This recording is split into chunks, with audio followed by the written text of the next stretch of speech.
Welcome in to our trades or lack thereof for round 22, especially in fantasy. I've got a few options here. I'm going to explain to you some looping as well, because that's going to be very helpful in these types of weeks when you do have a couple out.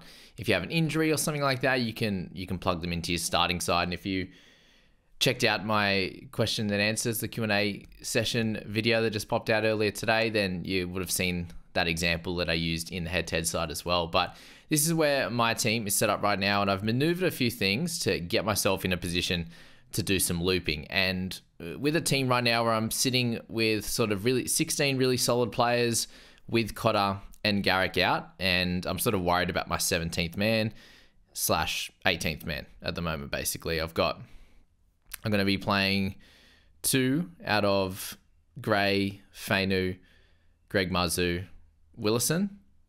Okay, so it's not the ultimate sort of situation right there, but I am going to have to play a couple of them, right? And this is how we do it. We do some looping. So tonight, I have Cotter playing in this game. Well, not playing, but his team is, right? So he's going to sit in my mid position there. I moved Watson into the hooking slot and put Cook onto the interchange bench. And that allows me to get rid of another mid out of that mid section so that I can put Cotter in there, but not have them on the bench. And the reason for that is, guys, so you can loop. So if you scroll down my interchange, I've got a hooker, center wing fullback, hooker, halfback wing fullback, halfback in Galvin. So I'm going to loop Galvin in number 5. Just a safety loop, make sure he's okay. If all is good with him, I will keep Garrick where he is in interchange 2 or 3 or 4 or 1. It doesn't matter. I'll then get Galvin's score for Garrick, right? Super simple on that front.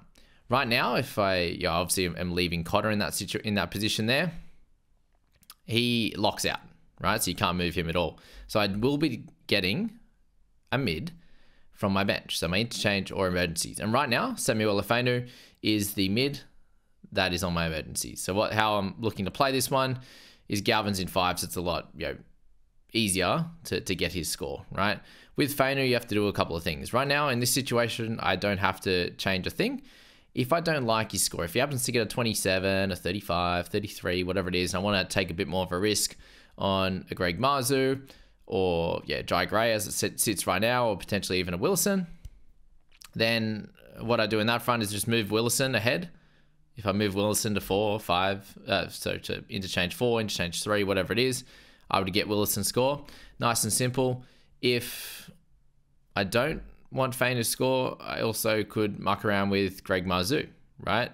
And as I said, it'd be the first mid on my interchange or emergency that I would be getting as the backup, right? But what I could do is actually move Watson, switch Watson with Cook, and then Watson would sit in interchange 3, and then Watson would be my cover for Ruben Cotter.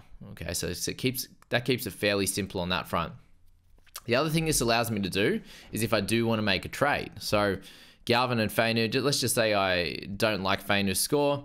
I don't want to take Greg Marzu's score, right? So in this scenario, like I'm happy with Galvin.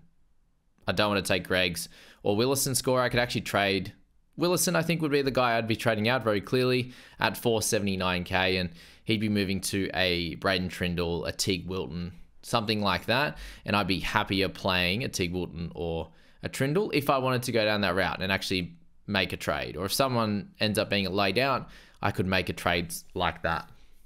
So that's a way to keep it very, very simple with your looping setup. And if you are lower on trades like myself at 3, I do have a little bit of cash remaining. I could make an upgrade like this, but if I don't have to, I'd very much prefer it if Fainu was able to get sort of a 40 this week. I'd 100% take that 40 to the bank, a 38, a 37. These types of scores would be really, really solid and fine enough for me to take in my side. Gray, we know, is a little bit up and down. I picked him up for a 49. He then went low on me the other week and got a 31 or whatever it was, and then played him that week and then didn't play him last week for his 52. So he's a little bit up and down. We know Greg's up against Panthers and Wilson's getting lower minutes. So hopefully Fainu can do a good job this evening. I won't be selling him this week. I just need to see how he goes. Obviously, you can loop him out or in, which is cool. And then I can make that decision on Greg, Jai, obviously, and then if I want to make a trade or not. But the rest of the starting side is all set. We're happy with that, and we're going to lock those guys in. But these are the type of situations that you do end up with if you have sort of 4 and under trades or less trades than you have rounds to go. I've got 3 trades for 6 rounds. I'd prefer not to make a trade for that trade situation, and in sort of 2 or 3 weeks time, I could entertain making an upgrade or something like that. But at this stage, it's probably worth just copying the 10 or less points that you might get over, Fane was to get a 40 compared to a Trindle 50, or 35 compared to a Teague Wilton 45, something like that, right? So that's where we're at with my team. Keeping it pretty simple this week with the trade situation. Let's go to my SuperCoach side. And there was a couple of things I had as potential trade-ins for the week. And I do think that Angus Crichton is pretty important. So he wasn't in my first plans, but it turns out I could end up making it with 2.5K remaining in salary. And Payne Haas comes in along with Angus Crichton, and Terrell May leaves aside along with Lockie Galvin to make the Crichton one happen. So that's the potential option this week. I think just getting the best scorers I can into my side is going to be the play. I do need to make a little bit of improvement on my front row forward, and I think Payne Haas can do that. My main worry is going to be that starting side in round 24 when the Broncos have a bye.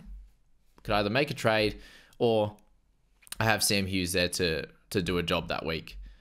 Something I need to look out for next week as well with Watson on the bye is the fact that, hopefully Brayley can play some decent minutes this week and obviously next week when I need him.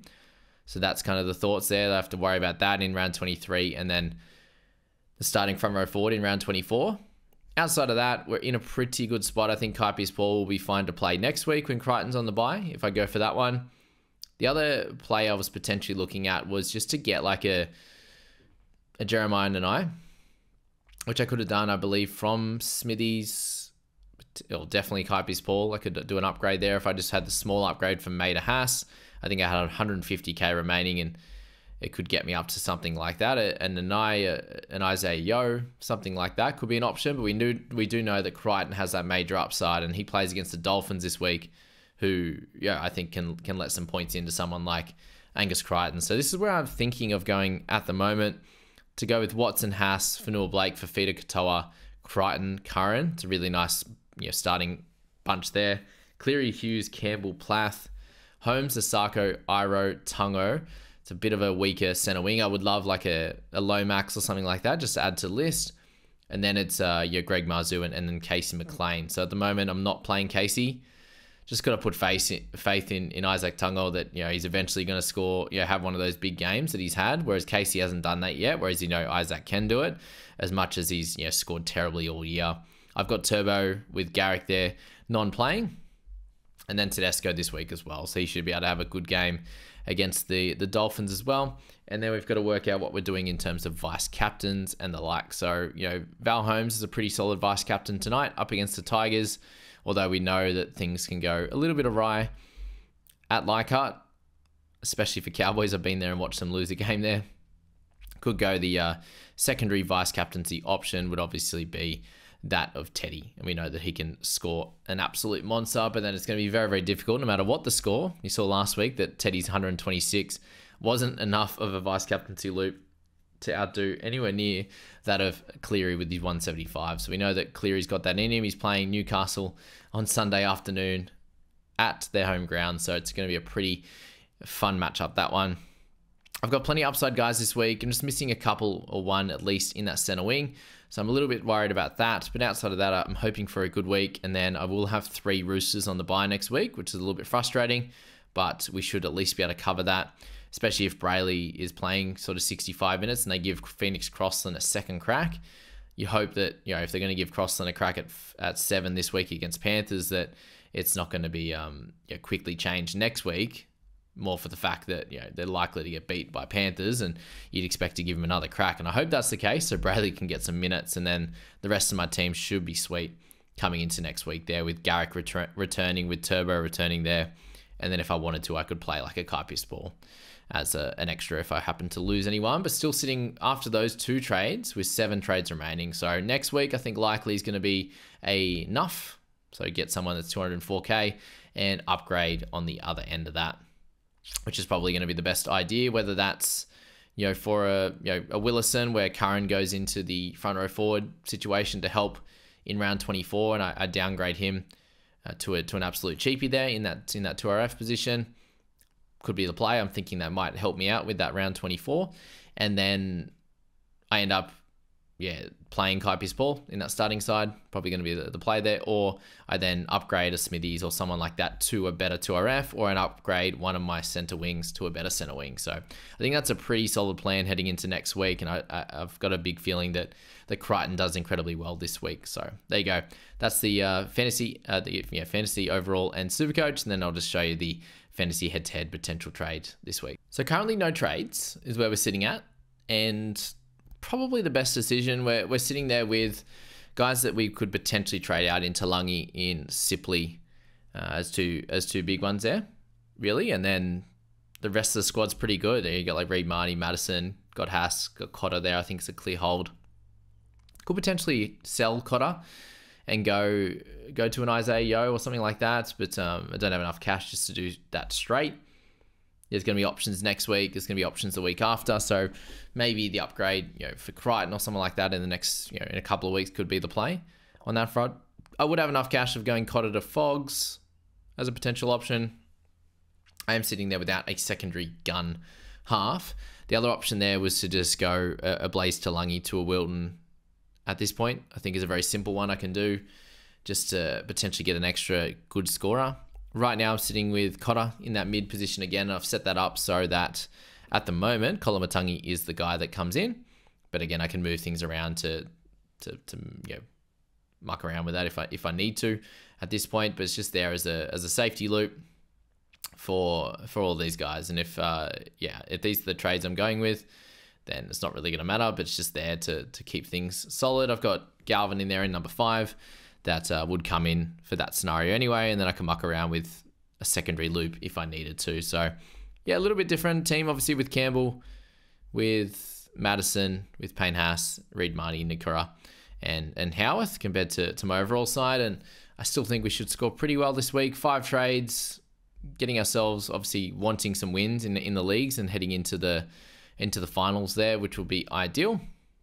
If we can do that, sort of, 12th in the Gargarov, that'd be the last chance to get into the top 8. But most of the other guys in the top 8 or the top 4, hopefully we can cement those last couple. I'm 4th in one of them, 3rd, 5th in a couple of the others, 3rd in another, and 4th. So if I can cement myself in the top 4, that would be great heading into the sort of final rounds here of these leagues. This Serraldo one, this is actually the elimination qualifying / elimination final. Now for that one, some of them we are already in that qualifying final. Some of the others there is no qualifying final. This group of 6 just has this week and then an elimination final next week, which is interesting. So plenty of different things to do. I will need to have a look at where I'm at in certain head-to-head comps across the weekend to decide if I want to make a final trade or something like that. And if I need to try and do that, I will to make sure I win some of these leagues, either get the week off the next week or win that elimination final. So I'll go through all of them individually. This one here, it's not the final week in Liam's league, for example. Let's go down a little bit further. Amateurs league, it's last week before final. So most of them are like that. Some of them aren't as well. So got this one here. So one more week beforehand. So most of them, it is the last week before finals, and then next week we're going to use those trades and it's going to be very important for us to do that. So there you go, guys. That's the trades or non-trades for the week. If you want to see my tips, NRL tips for last week, for this week, sorry, that's in the video before as well. And I hope you guys have a cracking evening watching footy, up the cows, and I hope they put on an absolute clinic and Drinkwater goes nuts against those Tigers tonight. And come on Fainu, and come on Galvin as well.